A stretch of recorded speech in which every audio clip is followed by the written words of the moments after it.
Vajrasana, diamond pose. Precaution: don't do this in case of hernia, ankles or knee problems.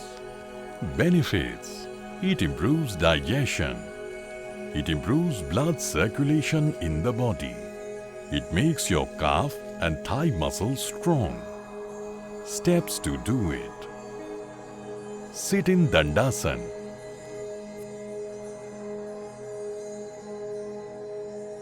Fold your right leg and put your right foot under your right buttock. Fold your left leg and put your left foot under your left buttock. Hold this position as long as possible. And during this position, breathe normally and deeply. Stay blessed.